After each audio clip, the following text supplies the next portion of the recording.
Buenos días, hoy 16 de marzo de 2016, siendo las 11 horas, damos inicio a la sesión, son las 11 horas con 15 minutos, damos inicio a la sesión pública ordinaria número 11 del Pleno del Tribunal de lo Contencioso Administrativo del Estado de Guanajuato. Para ello, solicito al licenciado Eliseo Hernández Campos, secretario general de Acuerdos, verifique la existencia del quórum legal. Gracias, magistrado. Buenos días, magistrada, magistrados. Procedo en sus términos, haciendo constar que se encuentran presentes en este recinto el magistrado Vicente de Jesús Esqueda Méndez, titular de la segunda sala, la magistrada Antonia Guillermina Valdomino Guzmán, titular de la tercera sala, el magistrado José Cuauhtémoc Chávez Muñoz, titular de la cuarta sala, quienes además con su presencia, magistrado presidente, integran quórum suficiente en términos de lo previsto por el artículo 10 del Reglamento Interior del Tribunal de lo Contencioso Administrativo del Estado de Guanajuato. Gracias, señor secretario. Verificado el quórum, se declara abierta la sesión y le solicito al secretario dé cuenta del orden del día con los asuntos listados para ponencia, no sin antes agradecer la presencia de los alumnos de la Universidad de León, Campus León, que hoy nos acompañan en esta sesión pública. Son alumnos que se encuentran cursando el último cuatrimestre de la licenciatura en Derecho y bueno, pues esta es una sesión pública, bienvenidos ustedes y todos aquellos abogados que deseen acompañarnos. Adelante, señor secretario. Procedo, magistrado, informando a este pleno que el orden del día propuesto para esta sesión, que fue oportunamente notificado a los integrantes de este órgano colegiado, se conforma por la lista de asistencia, la declaratoria de quórum legal, 8 ponencias cuyos índices de tocas, actores y autoridades demandadas están descritos en el mismo documento y por último, asuntos generales. Gracias, señor secretario. Atendiendo al orden del día, pongo a su consideración el mismo. A su vez, solicito la dispensa de la lectura del acta de la sesión ordinaria anterior, al haberles sido remitida junto con la convocatoria para esta sesión, y en caso de no tener comentario, solicito que la misma se apruebe. Quienes estén a favor, sírvanse manifestarlo. Se aprueba por unanimidad. Continuando con el listado de ponencias para el desahogo de esta sesión, procedo a exponer las correspondientes a la primera sala. En esta ocasión es una sola ponencia. Esta ponencia fue listada con el número 3 del orden del día y corresponde al toca 20/16 PL relativo al recurso de reclamación interpuesto por el director general del régimen estatal de protección social en salud de la Secretaría de Salud del Estado de Guanajuato, en este caso autoridad demandada, en contra de la sentencia de 12 de noviembre de 2015, pronunciada en el expediente 1614, diagonal segunda sala, diagonal 2014, en la que se decretó la nulidad total de la remoción impugnada. Se reconoció el derecho reclamado por la actora y se condenó al pago de prestaciones económicas. Como antecedentes del caso, podemos señalar que en fecha 3 de noviembre de 2014, un ciudadano promovió demanda de nulidad ante este tribunal en contra de la destitución verbal de que fue objeto y se hizo de su conocimiento el 25 de septiembre de 2014. En su demanda, además de la nulidad, solicitó su reinstalación o, en el caso de que no se pudiera reinstalar, se le pagaran las prestaciones consistentes en 1. Indemnización de 3 meses de salario integrado. 2. Pago de emolumentos diarios dejados de percibir desde la fecha de destitución hasta que se cumpla la sentencia. 3. El pago de aguinaldo. 4. Vacaciones y prima vacacional. Y 5. Prima de antigüedad. Por sentencia dictada el 12 de noviembre de 2015, el magistrado de la segunda sala de este tribunal decretó la nulidad del cese verbal, decretó improcedente la reincorporación y condenó a la autoridad demandada al pago de ciertas prestaciones en favor del particular. Inconforme con lo anterior, el representante legal, la autoridad demandada, interpuso recurso de reclamación contra la sentencia dictada por la segunda sala de este tribunal. El primer agravio, a criterio que se esgrime en el recurso, donde se arguye que este tribunal no es competente para conocer del cese verbal del actor en virtud de que éste laboraba en un organismo público descentralizado, esto es, el Instituto de Salud Pública del Estado de Guanajuato. A criterio de esta ponencia es infundado por lo siguiente. Acorde a lo que previene el artículo 108 de la Constitución Política de los Estados Unidos Mexicanos, se considera como servidor público a toda persona que desempeñe un empleo, cargo o comisión de cualquier naturaleza en la administración pública, así como a los servidores públicos de los organismos a los que la Constitución Federal otorgue autonomía. Ahora bien, de los artículos 109 a 114 de la Constitución Política de los Estados Unidos Mexicanos, se desprende que las personas que trabajan para la federación, entidad federativa o municipio son susceptibles de incurrir, en virtud de su desenvolvimiento al interior de la administración pública, en responsabilidad política, laboral, administrativa, civil o penal, y ser destinatario de las consecuencias que prevé cada uno de estos vínculos jurídicos, por ejemplo, el juicio político, un despido laboral o una destitución administrativa. Sin embargo, es indispensable para conocer la naturaleza del acto que afecta la esfera jurídica del servidor público que éste sea emitido por escrito, debidamente fundado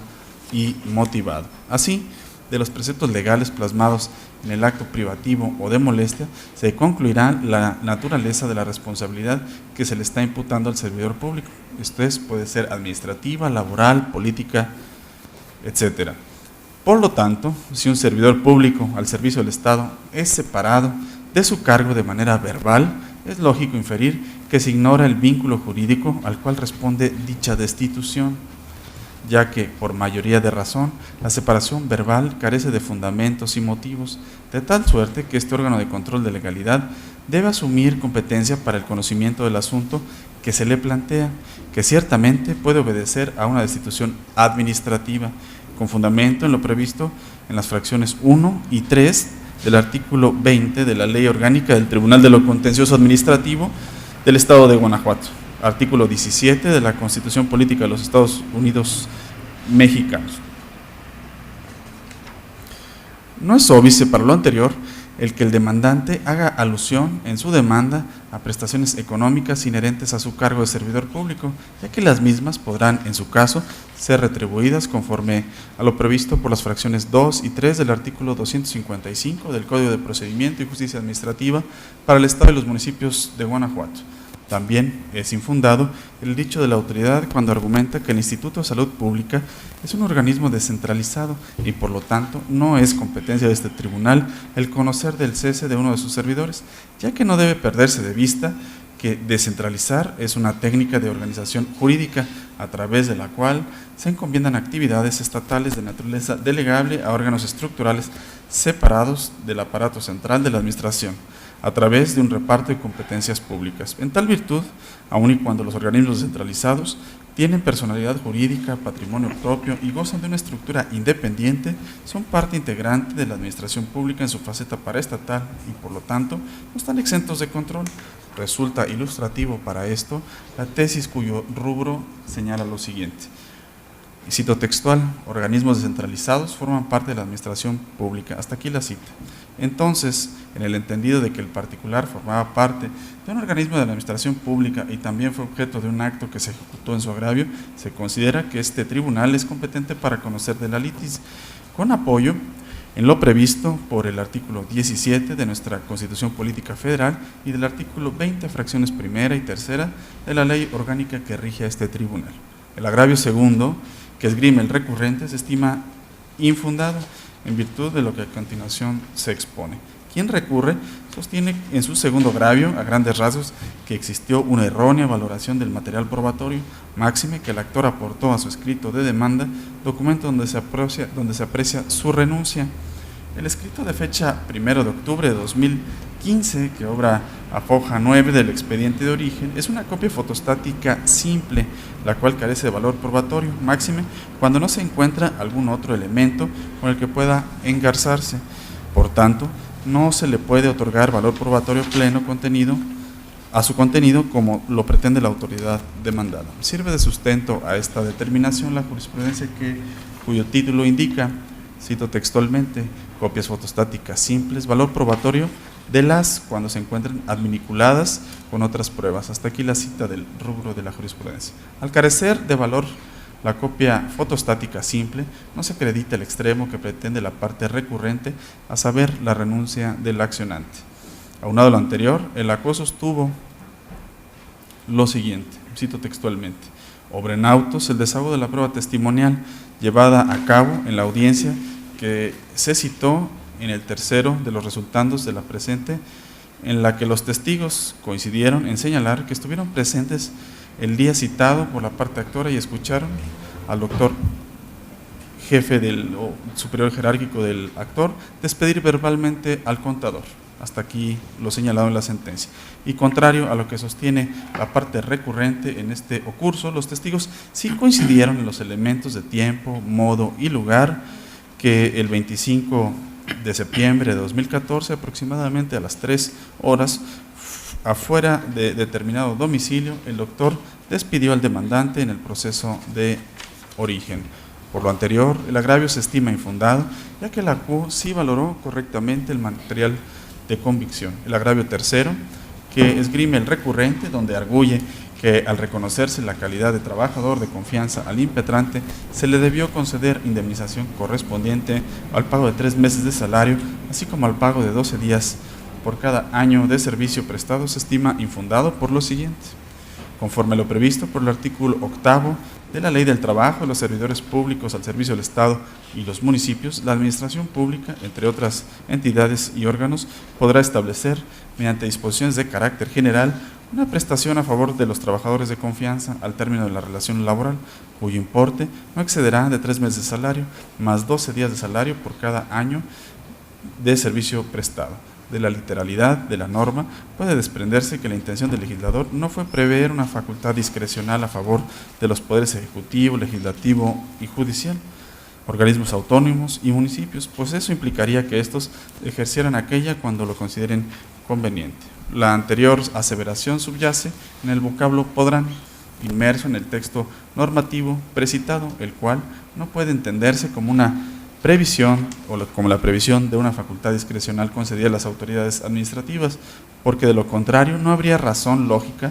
para haberse contemplado el beneficio a favor de cierta clase de trabajadores y servidores públicos por parte del legislador. En otras palabras, si realmente fuera potestativo para las autoridades mencionadas en la norma el otorgar a los trabajadores de confianza una prerrogativa de índole señalada, en este caso el pago de 3 meses de salario, al término de una relación laboral, siempre y cuando tuvieran la voluntad de hacerlo, carecería de sentido que el creador de la norma hubiese contemplado esa porción legal, pues a partir de esa discrecionalidad ni los municipios ni el Ejecutivo del Estado estarían constreñidos a observarla. Por consiguiente, debe colegirse que el vocablo podrán, en el contexto del artículo 8º de la Ley del Trabajo de los servidores públicos del Estado y los municipios de Guanajuato, no necesariamente implica la previsión de una facultad discrecional por parte de las autoridades, sino que en preceptos como el que se estudia, ese verbo podrá entenderse como una obligación. En razón de lo anterior, no resta más que aseverar que la intención del legislador al incluir el vocablo podrán en el precitado artículo 8º no fue para identificar una facultad potestativa, sino una obligación para que los poderes ejecutivo, legislativo y judicial, organismos autónomos y municipios, la cual se actualiza en el término de la relación laboral con el trabajador, sea esta conclusión justificada o injustificada, tengan la obligación de establecer una prestación de indemnización y de prima de antigüedad en favor de este tipo de trabajadores. El cuarto agravio, donde el recurrente sostiene que no se tomó en cuenta el salario base para calcular lo correspondiente a aguinaldo, sino el salario integrado, es infundado en virtud de lo siguiente. Para dar sustento a su dicho, la autoridad se basó en la tesis de jurisprudencia que a continuación se inscribe al menos el rubro, y es el siguiente. Aguinaldo de los trabajadores al servicio del Estado se calcula con base en el tabulador salarial. Hasta aquí la cita. De acuerdo a la tesis de referencia, el aguinaldo se deberá pagar conforme al salario tabular, y el artículo 32 de la Ley Federal de los Trabajadores al Servicio del Estado, mismo ordenamiento en el cual se sustenta la tesis, señala como salario tabular el sueldo total que debe pagarse a un trabajador a cambio de servicios prestados. Así pues, el cálculo hecho por el ACU es correcto, toda vez que tomó como base el sueldo total que recibe el trabajador por prestación de sus servicios. De aquí lo inoperante del agravio. El agravio quinto que esgrime el recurrente es inoperante en virtud de lo que a continuación mencionaré. El accionante se duele de que en este agravio de que no se estableció en el acuerdo de fecha 3 de septiembre de 2015 el orden en el que se llevaría a cabo el desahogo de pruebas, ni qué pruebas se desahogarían en dicha audiencia. Sin embargo, no señala cómo es que esto trasciende la sentencia, lo que lo hace inoperante, tal y como lo establece la jurisprudencia intitulada, cito, conceptos de violación o agravios son inoperantes cuando los argumentos expuestos por el quejoso o el recurrente son ambiguos y superficiales. En virtud de lo anteriormente expuesto, se propone a este Pleno confirmar la resolución recurrida. Señores magistrados, a continuación se pone a su consideración la resolución del TOCA 20/16. Si están ustedes de acuerdo con la misma, exprésenlo levantando la mano. Se aprueba por unanimidad. Para continuar con el desahogo de esta sesión, y en particular con el desahogo del punto cuarto del orden del día, se concede el uso de la voz al magistrado Vicente de Jesús Esqueda Méndez. Gracias, buenos días, señor presidente, compañera magistrada, magistrado, señor secretario, invitados del día de hoy. El TOCA 806/15 es relativo al recurso de reclamación interpuesto por el autorizado del Procurador Ambiental y de Ordenamiento Territorial del Estado de Guanajuato, autoridad demandada en el proceso de origen, en contra de la sentencia dictada en el proceso administrativo 1737/14 por el magistrado de la cuarta sala de este tribunal, mediante la cual se decretó la nulidad total de la resolución impugnada. Para mejor comprensión del asunto que nos ocupa, previo al análisis de los agravios hechos valer por el recurrente, este Pleno considera conveniente precisar lo siguiente. En el proceso administrativo principal, el actor impugnó la resolución en la cual se le sancionó por explotar un banco de materiales pétreos, así como la orden y la inspección que le dieron origen. En el momento procesal oportuno, el magistrado de la cuarta sala emitió la sentencia que se revisa, en cuyo considerando sexto decretó la nulidad del acta impugnada porque el inspector asentó hechos relacionados con cortes de 1 metro con 20 centímetros en varios puntos, sin que el citado inspector indicara que se percató en ese mismo momento de su explotación, y en consecuencia se decretó la nulidad de la resolución en la cual se sancionó al actor por explotar un banco de materiales pétreos por derivar de un acto viciado. Inconforme con la determinación que antecede, la autoridad demandada en el proceso de origen interpuso el recurso de reclamación que nos ocupa, en donde hizo valer 3 agravios. El agravio primero, en el cual en esencia se señaló que es infundada la determinación de que el acta de inspección es ilegal, ya que en el acta de referencia no es una resolución y por ende no le es aplicable los requisitos constitucionales de motivación y fundamentación, ya que tal acto lo único que tiene por cumplir es con que el inspector haga una debida circunstanciación en dicha acta. Y el agravio segundo, en el cual básicamente se expresó que es infundada la determinación de que el acta de inspección es ilegal, ya que el inspector ambiental, ante la misma presencia de quien ahora es el actor, observó cortes de aproximadamente 1 metro con 20 centímetros, indicando que esas extracciones fueron en varios puntos, que no es ni más ni menos que precisamente una descripción de las circunstancias de los hechos observados. A criterio de este cuerpo colegiado, tales argumentos son infundados por las siguientes consideraciones jurídicas.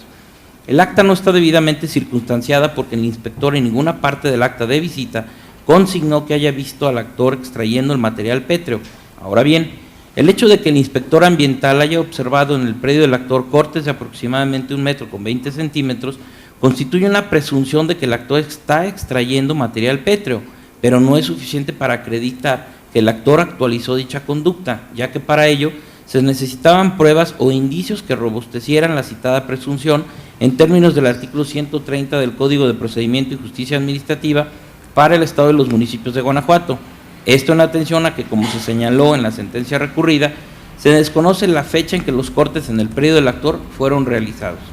El agravio tercero, en el cual en esencia se señaló que la sentencia recurrida es ilegal, ya que la Sala ACUO omitió realizar el control difuso de constitucionalidad y de convencionalidad en relación al derecho constitucional y humano a un medio ambiente sano y adecuado de toda persona, a criterio de este cuerpo colegiado es infundado por las siguientes razones. Considerando que el inspector no vio al actor extrayendo material pétreo en los autos del expediente de origen, no obra ningún elemento probatorio de los enunciados en el artículo 48 del Código de la Materia que acredite que el actor estaba extrayendo el material pétreo. Por ello, no se puede considerar que la nulidad decretada a favor del actor transgrede el derecho a un medio ambiente sano y adecuado de toda persona. Así las cosas, ante lo infundado de los agravios hechos valer por la parte recurrente, se propone confirmar la sentencia que se revisa. Señores magistrados, ha sido expuesta la resolución del TOCA 806/15. Si están ustedes de acuerdo con el sentido que se propone, exprésenlo levantando la mano. Se aprueba por unanimidad. Magistrado Vicente Esqueda, tiene usted el uso de la voz para el desahogo del punto 5 del orden del día. Gracias, señor presidente. El TOCA 28/16 es relativo al recurso de reclamación interpuesto por el director de lo contencioso adscrito a la Subprocuraduría Fiscal de Asuntos Contenciosos y Resoluciones de la Procuraduría Fiscal del Estado, dependiente de la Secretaría de Finanzas, Inversión y Administración del Gobierno del Estado de Guanajuato, parte demandada en el proceso de origen en contra de la sentencia dictada en el proceso administrativo 1716/14 por la magistrada de la tercera sala de este tribunal, mediante la cual se decretó la nulidad total de la resolución impugnada. Para mejor comprensión del asunto que nos ocupa, previo al análisis de los agravios hechos valer por el recurrente, es conveniente precisar lo siguiente. En el proceso administrativo principal, la parte actora impugnó la resolución contenida en un oficio de fecha 23 de septiembre de 2014, emitida por la autoridad demandada, por medio de la cual se determinó un crédito fiscal por una cantidad de 254.160.65 pesos por concepto de impuestos sobre nóminas, actualización y multas. Este crédito corresponde a los periodos comprendidos del 1 de mayo al 31 de diciembre de 2012, del 1 de enero al 30 de junio de 2013, del 1 de octubre al 31 de diciembre de 2013 y del 1 de enero al 31 de enero de 2014. Seguido el proceso en todos sus trámites legales,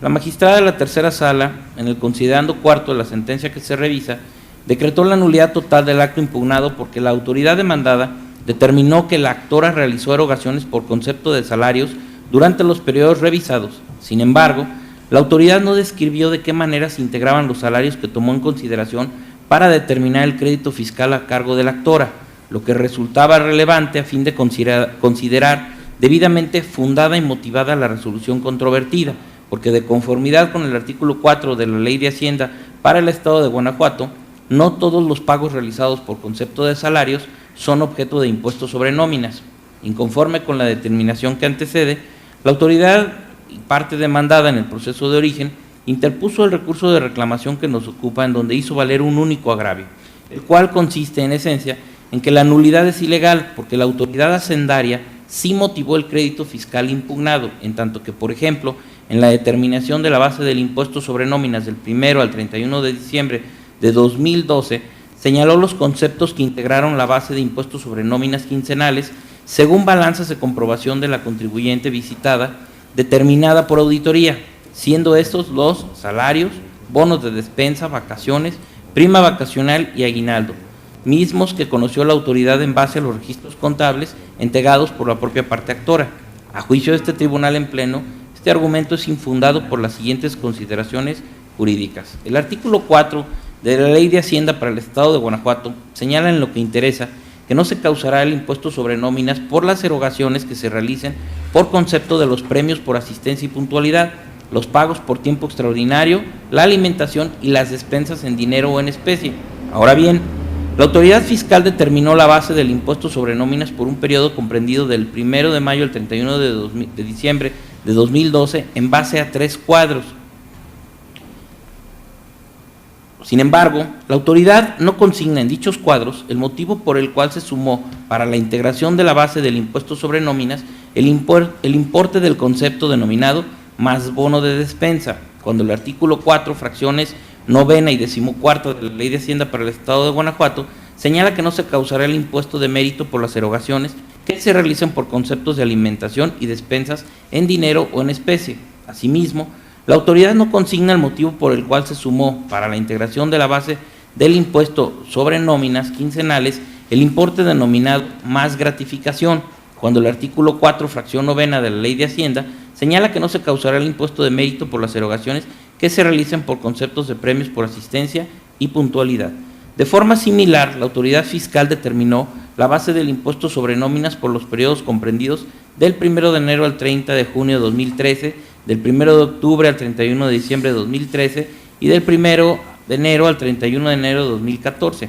En la determinación de estos periodos, la autoridad sumó para la integración de la base del impuesto sobre nóminas el importe del concepto denominado más bono de despensa y omitió consignar el motivo por el cual sumaba dicho concepto. Además, en la determinación del periodo 2014, la autoridad omitió consignar el motivo por el cual se sumó para la integración de la base del impuesto sobre nómina semanal el importe del concepto más horas extras, cuando el artículo 4, fracción décima de la Ley de Hacienda, señala que no se causará el impuesto de mérito por los pagos por tiempo extraordinario. En este contexto, la Sala Acuo se ajustó a derecho al determinar que en la resolución impugnada la autoridad no observó lo dispuesto por el artículo 4 de la Ley de Hacienda para el Estado de Guanajuato, de ahí lo infundado del agravio objeto de estudio. Así las cosas, ante lo infundado del único agravio hecho valer por la parte recurrente, se propone confirmar la sentencia que se revisa. Señores magistrados, ha sido expuesta la resolución del TOCA 28, diagonal 16. Si están ustedes de acuerdo con el sentido que se propone, exprésenlo levantando la mano. Se aprueba por unanimidad. Agradecemos la visita que hemos tenido de los alumnos de la Universidad de León, Campus León. Les reiteramos, esta es su casa, son sesiones públicas abiertas. Si ustedes tienen la oportunidad de acompañarnos en otra ocasión, son bienvenidos, y si no, los invitamos a que puedan visualizar las sesiones a través de nuestra página de internet, que tiene además otros servicios como biblioteca jurídica virtual, donde se tienen más contenidos jurídicos y que pueden ser de su interés. Tengo entendido que ustedes continuarán con la visita a este tribunal y bueno, ojalá que sea de interés y de provecho para ustedes. Gracias, Bienvenidos. Buenos días.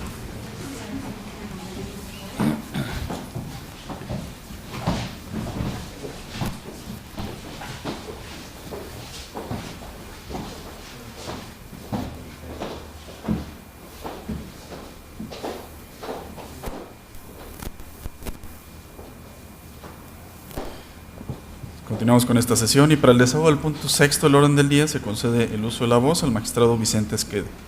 Muchas gracias. El TOCA 38, diagonal 16, es relativo al recurso de reclamación interpuesto por el autorizado de la autoridad demandada en el proceso de origen en contra de la sentencia dictada en el proceso administrativo 545, diagonal 15, por el magistrado de la cuarta sala de este tribunal, mediante la cual se decretó la nulidad total de la resolución impugnada. Previo al análisis de los agravios hechos valer por el recurrente, este pleno considera conveniente precisar lo siguiente. En el proceso administrativo principal, la parte actora impugnó la resolución emitida por la autoridad demandada dentro de determinado expediente administrativo, a través del cual se le suspendieron los derechos derivados de su licencia de conducir por un periodo de 180 días por conducir en estado de ebriedad. Seguido el proceso en todos sus trámites, la magistrada de la tercera sala, en el considerando quinto de la sentencia que se revisa, decretó la nulidad del acto impugnado, porque en dicha sentencia se determinó que el artículo 126, fracción cuarta, en relación con el 137, párrafo tercero, de la Ley de Tránsito y Transporte del Estado de Guanajuato, resultan contrarios al derecho fundamental consagrado en el artículo 22 constitucional por contemplar una sanción fija. Inconforme con la determinación que antecede, el autorizado de la autoridad demandada en el proceso de origen interpuso el recurso de reclamación que nos ocupa, en donde hizo valer dos agravios. El agravio primero y el agravio segundo, a juicio de este tribunal en pleno, son inoperantes por las siguientes consideraciones jurídicas. En la sentencia recurrida, respecto de los argumentos de la autoridad demandada, se determinó que las cuatro hipótesis sancionatorias que contempla el artículo 137 de la Ley de Tránsito y Transporte del Estado de Guanajuato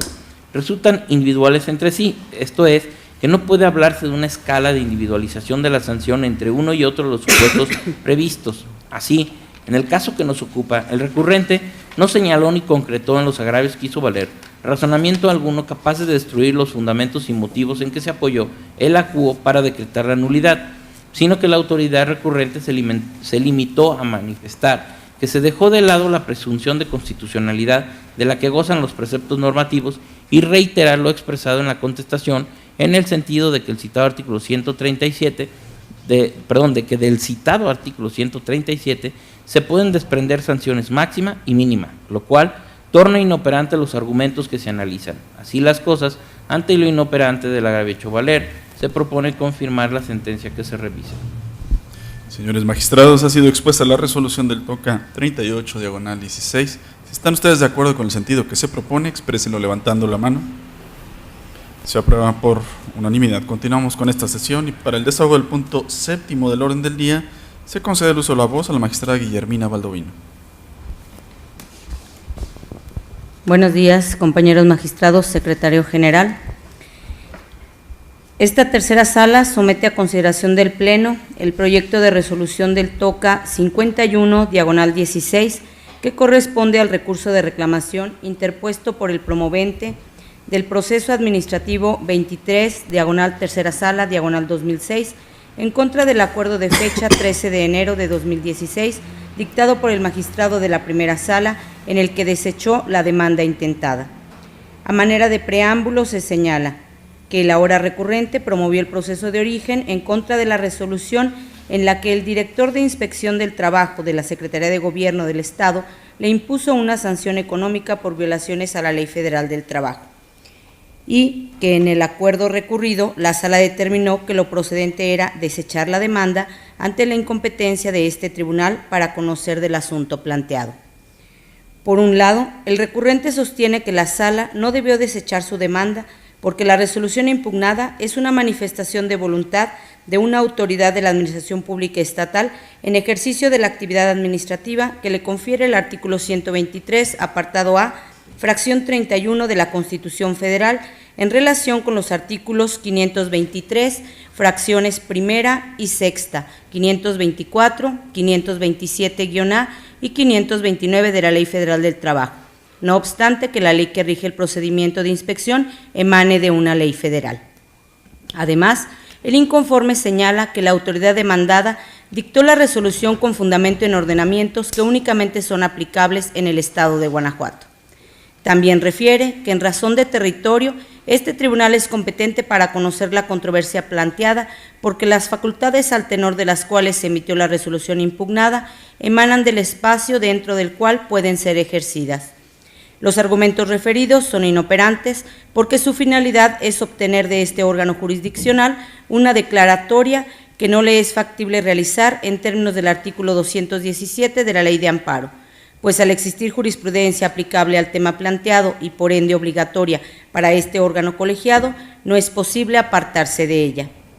En efecto, en la jurisprudencia que fue invocada en el acuerdo recurrido como sustento para desechar la demanda presentada por el ahora recurrente, la segunda sala de la Suprema Corte de Justicia de la Nación sostuvo que tratándose de multas administrativas por infracciones a leyes federales como la Ley Federal del Trabajo, con independencia de que hayan sido impuestas por autoridades locales con fundamento en preceptos locales, la competencia se surte a favor del Tribunal Federal de Justicia Fiscal y Administrativa, en virtud de que el artículo 14, fracción tercera de la Ley Orgánica del Tribunal Federal de Justicia Fiscal y Administrativa prevé en forma expresa la competencia de dicho órgano para conocer de las multas administrativas federales sin distinguir el carácter local o federal de la autoridad que imponga la sanción.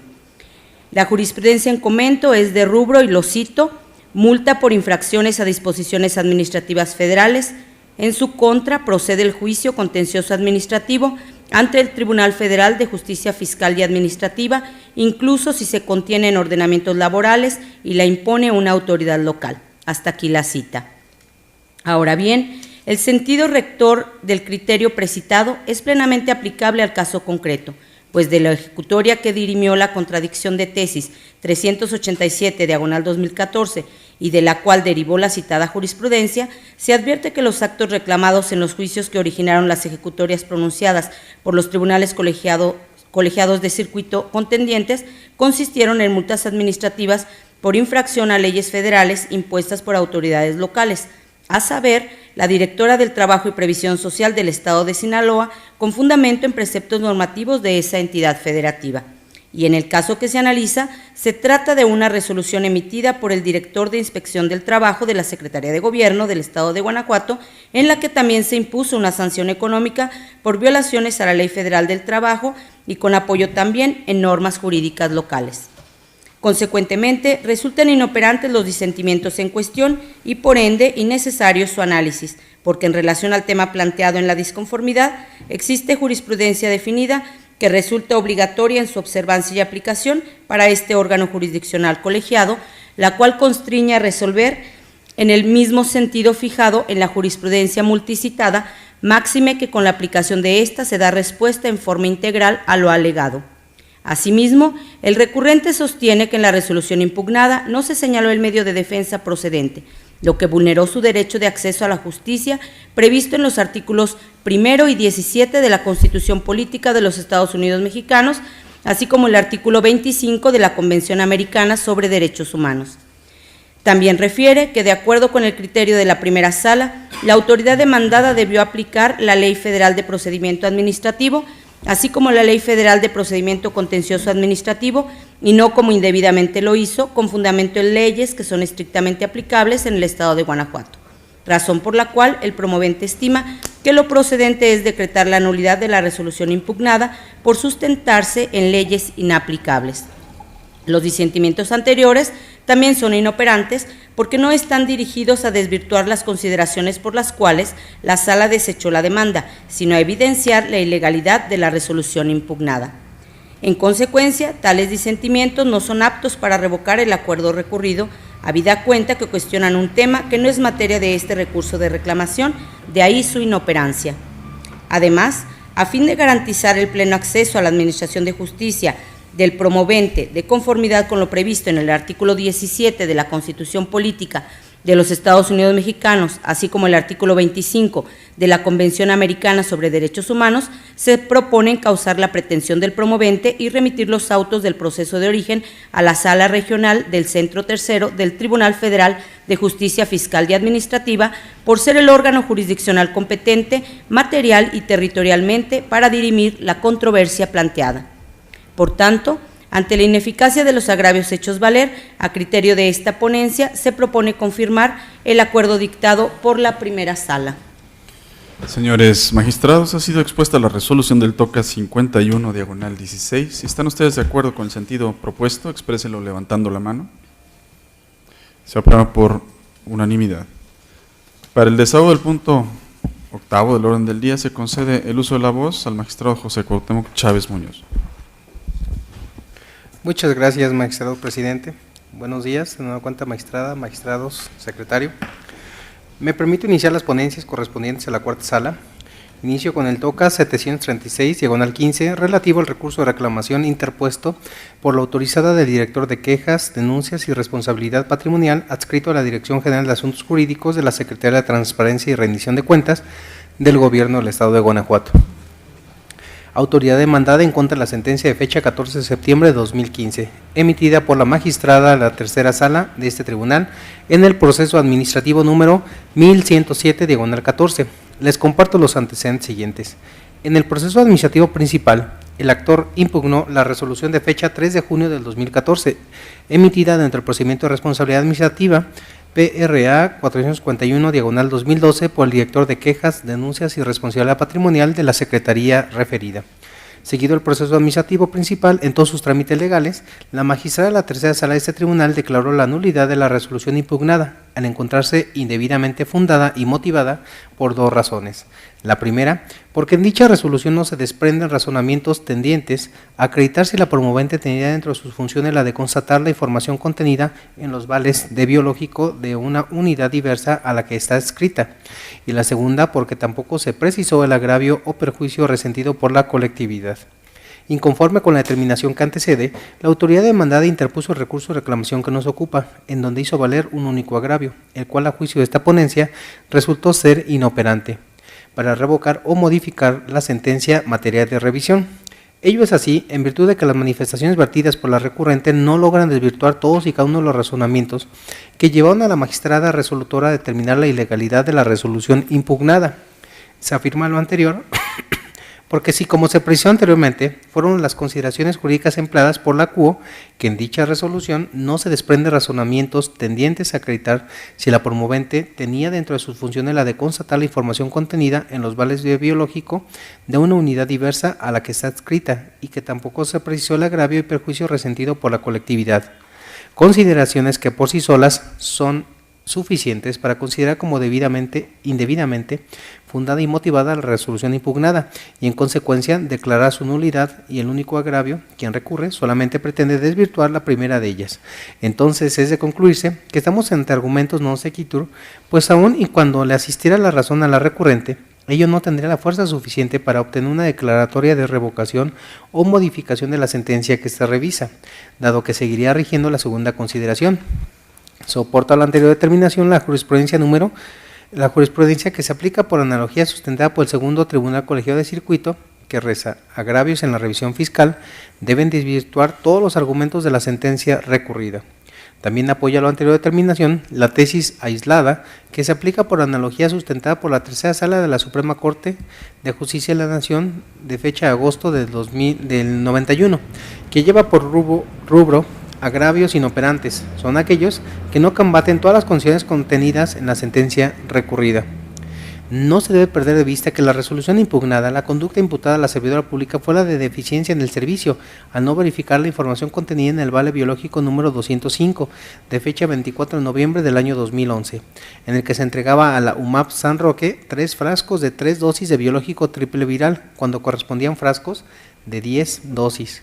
Considerándose como infringido lo dispuesto por el artículo 11, fracción 19 de la Ley de Responsabilidad Administrativa de los Servidores Públicos del Estado y sus municipios, en relación con el punto 6.4.5 de la norma oficial mexicana NOM 036 SSA 2-2002, prevención y control de enfermedades, aplicación de vacunas, toxoides, sueros, antitoxinas e inmunoglobinas en el humano. Lo anterior denota en efecto una indebida fundamentación y motivación de la resolución impugnada, en tanto que la autoridad demandada, de manera dispersa e independiente, establece por una parte la actuación de determinada conducta por parte del sujeto a procedimiento y por la otra parte considera infringido lo previsto por el artículo 11, fracción 19 de la ley referida, lo que de hecho resulta ilegal, en tanto que evidentemente corresponde al propio ente estatal acreditar de manera fehaciente la irregularidad de la actuación de la sujeta a procedimiento, lo cual en la especie no acontece. Ello es así porque en efecto, para procurar una debida fundamentación y motivación del acto, la autoridad estaba constreñida a precisar en la resolución impugnada no solo la conducta infractora y el precepto que consideró violado, sino también a acreditar si la promovente tenía dentro de sus funciones la de constatar la información contenida en los vales de biológico de una unidad diversa a la que estaba adscrita, pero además apreciar las consecuencias generadas por la conducta que se le atribuyó al sujeto procedimiento, esto es, si por su actuar la colectividad resintió un perjuicio. Así las cosas, ante lo inoperante, el único agravio formulado por la recurrente, lo promovente a juicio de esta ponencia es confirmar la sentencia que ahora se revisa. Señores magistrados, ha sido expuesta la resolución del TOCA 736-15. Si están ustedes de acuerdo con el sentido propuesto, exprésenlo levantando la mano. Se aprueba por unanimidad. Magistrado José Cuauhtémoc Chávez Muñoz, tiene usted el uso de la voz para el desahogo del punto 9 del orden del día. Muchas gracias, magistrado presidente. Me refiero al TOCA 744-15, relativo al recurso de reclamación interpuesto por la directora general del Instituto de Ecología del Estado de Guanajuato, autoridad demandada, en contra del acuerdo de fecha 2 de septiembre de 2015, por medio del cual el magistrado de la segunda sala de este tribunal concedió la suspensión solicitada para que siga surtiendo los efectos la autorización otorgada, en virtud de que la actora manifiesta que ejerce la actividad de porcicultura como único medio de subsistencia, hasta en tanto se dicta sentencia en el proceso administrativo número 1255-14. Previo al análisis del único agravio hecho valer por la recurrente, esta ponencia considera necesario destacar los siguientes antecedentes. La actora del proceso administrativo principal acudió ante este tribunal a demandar la nulidad respecto de la autorización para el manejo de residuos de manejo especial con número de registro ABA GRME 505-2015, resuelta en fecha 1 de julio de 2015, la cual le fue notificada personalmente al acudir a recoger el original de la autorización en comento el 8 de julio del 2015, emitida por la directora general del Instituto de Ecología del Estado de Guanajuato. Respecto de dicho acto impugnado, solicitó la suspensión en los términos siguientes, cito textualmente: con fundamento en el artículo 275 del Código de Procedimiento y Justicia Administrativa para el Estado y los municipios de Guanajuato, solicito la suspensión del acto impugnado con efectos restitutorios para el efecto de que no se extinga el acto administrativo que consiste en la autorización como generador de residuos de manejo especial, con número de registro ABA GRM 505-2015, en virtud de que el no contar con dicha autorización me causaría daños irreparables, toda vez que la actividad de porcicultura constituye mi único medio de subsistencia. Fin de la cita. Por su parte, el magistrado de la segunda sala de este tribunal, en el asunto que ahora se recurre en relación con la solicitud de suspensión, determinó lo siguiente, cito: la misma se concede para efectos de mantener las cosas en el estado en que se encuentran hasta en tanto se dicte sentencia, es decir, siga surtiendo sus efectos la autorización otorgada, en virtud de que la actora manifiesta que ejerce la actividad de porcicultura como único medio de subsistencia. Termino la cita. Inconforme con esta determinación, la autoridad demandada interpuso el recurso de reclamación que nos ocupa, en donde hizo valer un único agravio, el cual resulta ser infundado para modificar o revocar el acuerdo recurrido a juicio de esta ponencia. Lo anterior es así porque, si bien es cierto, la suspensión prevista en el Código que nos aplica tiene como objeto, en principio, impedir la ejecución del acto impugnado en aquellos casos en que, de efectuarse dicha ejecución, se ocasione al actor perjuicio de difícil reparación, o bien el acto se consuma de manera irreparable. No menos verdad es que, de conformidad con el artículo 275 del ordenamiento legal antecitado, cuando el acto impugnado ya se llevó a cabo, la suspensión puede solicitarse con efectos restitutorios, ello con la finalidad de que no se haga nugatoria la restitución del derecho violado, en caso de que el particular obtenga sentencia favorable. En este sentido, si el punto a dilucidar en el caso concreto es la legalidad o ilegalidad de la autorización condicionada que se le otorgó a la actora para el manejo de residuos de manejo especial, entonces, contrario al aducido por el recurrente, fue acertada la concesión de la medida suspensional que la acusado otorgó a la actora. E incluso fue correcto que hubiese establecido provisionalmente a la actora en el goce de derecho violado en tanto se falla el proceso en lo principal, pues de no concederse se podría quedar sin materia el proceso o se le podría causar un daño difícil de reparación. Máxime, si consideramos que propia la actora manifestó que ejerce la actividad de porcicultura como único medio de subsistencia. Por todo lo anterior, se concluye que al imprimirle esa medida suspensional, los efectos que le dio el acuo resulta ajustado a derecho, de ahí lo infundado, el único agravio hecho valer por el recurrente. De esta manera, ante lo infundado, el único agravio hecho valer por la recurrente, esta ponencia propone confirmar el acuerdo recurrido. Gracias. Señores magistrados, ha sido expuesta la resolución del TOCA 744, diagonal 15. Si están ustedes de acuerdo con el sentido que se propone, exprésenlo levantando la mano. Se aprueba por unanimidad. Magistrado José Cuauhtémoc Chávez Muñoz, ¿tiene usted el uso de la voz para el desahogo del punto 10º del orden del día? Muchas gracias, magistrado presidente. Concluyo mi intervención con el TOCA 64, diagonal 16, relativo al recurso de reclamación interpuesto por el autorizado del Director General de Transporte del Estado de Guanajuato, autoridad demandada en contra de la sentencia de fecha 20 de enero del 2016, emitida por el magistrado de la segunda sala de este tribunal en el proceso administrativo número 1489, diagonal 15.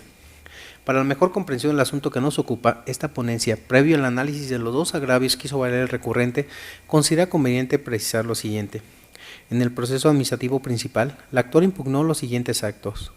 del Director General de Transporte del Estado, el oficio mediante el cual la ahora Dirección General de Transporte del Estado de Guanajuato dio contestación a su escrito presentado en fecha 15 de septiembre del 2015, así como la negativa de llevar a cabo los trámites necesarios para la elaboración, expedición y entrega del respectivo título concesión a su favor, la asignación del número económico progresivo que corresponda y la orden de alta y respectivo plaqueo de un vehículo de su propiedad. De la autoridad demandada reclamó la nulidad de los efectos y consecuencias que de hecho y de derecho se deriven de los actos, así como de los que realicen o pretendan realizar en contra de los derechos que le fueron debidamente y legalmente reconocidos. Seguido el proceso administrativo principal en todos sus trámites legales, el magistrado de la segunda sala de este tribunal dictó la sentencia recurrida, en la que declaró la nulidad del acto impugnado, básicamente por las siguientes razones. Primero, porque el mismo no se encuentra debidamente fundado y motivado. Segundo, porque no fue atendido debidamente la petición planteada por el actor, pues no respondió en congruencia a lo peticionado. Y tercero, porque con su respuesta la demandada pretende desconocer derechos adquiridos del actor. Inconforme con las determinaciones que anteceden, el autorizado de la autoridad demandada interpuso el recurso de reclamación que nos ocupa, en donde hizo valer dos agravios. A juicio de esta ponencia, dichos agravios son infundados, porque contrario al aducido por el recurrente, el acto impugnado consistente en el oficio dictado efectivamente desatendió la petición planteada por la actora, al no haber sido correctamente apreciados los hechos narrados en su escrito petitorio por parte de la autoridad demandada. Máxime, si se considera que en efecto en la secuela procesal se acreditó que la actora cuenta con una resolución definitiva a su favor de fecha 31 de enero de 1994 para prestar el servicio público de transporte de alquiler sin ruta fija, taxi, en el municipio de León, Guanajuato, ya que la misma le fue cedida, lo cual evidencia que la actora efectivamente ostenta tal carácter de concesionaria. Aspectos que obviamente no se desestiman con el dicho de la autoridad demandada, en el sentido de que no se encontró dato, expediente o antecedente alguno del cual se desprenda que existe o existió concesión para prestar el servicio público de transporte de personas en su modalidad de alquiler sin ruta fija a su favor. Así pues, el acto impugnado se encuentra indebidamente fundado y motivado por las razones que dio el acuo. con lo cual efectivamente se pretende desconocer derechos adquiridos, los cuales independientemente de que los tenga o no registrados, esa dependencia de transporte existen y son válidos para demostrar que desde el 31 de enero del 94 quedó autorizado para prestar con un vehículo de su propiedad el servicio público de transporte referido en el municipio citado. Es ilustrativo el criterio emitido por la primera sala de este tribunal correspondiente al año 2015, que dice: reconocimiento de derechos para prestar el servicio público de transporte de personas en la modalidad de alquiler sin ruta fija, taxis. Consecuentemente, tal como lo resolvió el ACUO, al no existir disposición alguna en ley que autoriza a la demandada a desconocer el carácter de concesionaria a la actora, ello equivale a refutar por sí lo que sus superiores jerárquicos ya decidieron dentro de los límites de su competencia,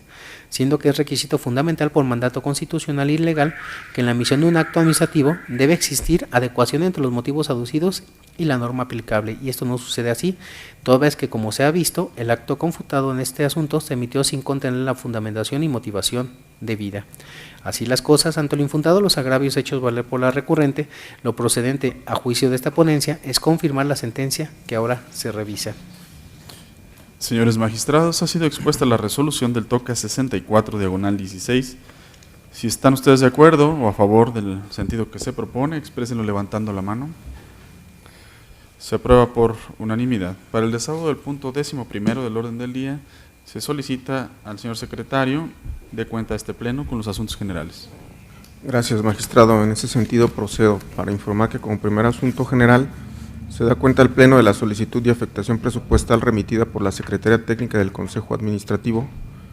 con número de folio TCA 02/2016 por un importe total de 618,396.18 pesos, que comprende las disminuciones y ampliaciones que se especifican en el documento que oportunamente les fue hecho de su conocimiento. Lo anterior de conformidad con lo expuesto en el capítulo 2, apartado B de los lineamientos generales de racionalidad, austeridad y disciplina presupuestal para el ejercicio fiscal 2016. Señores magistrados, ¿tienen algún comentario o observación sobre este documento que les fue remitido? ¿No? Bien. Entonces, no habiendo comentarios, se somete a votación la solicitud de afectación presupuestal y en caso de estar de acuerdo, exprésenlo levantando la mano. Se aprueba por unanimidad. Continúe, señor secretario. Como segundo y último asunto general, se da cuenta al Pleno que con fecha 14 de marzo de 2016 fue remitido por parte de la Mesa Directiva del Congreso del Estado el oficio circular número 31, mediante el cual hace del conocimiento de este órgano jurisdiccional el acuerdo aprobado por la 63ª legislatura en sesión solemne celebrada el 8 de marzo del año en curso,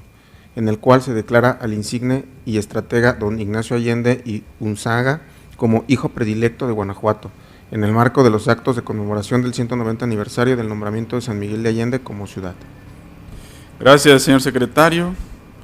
Nos damos por enterados y con ello se agotan los puntos listados en el orden del día, por lo cual se declara cerrada esta sesión ordinaria número 11, siendo las 12:09. Señores magistrados, señora magistrada, muchas gracias por su asistencia y participación. Gracias.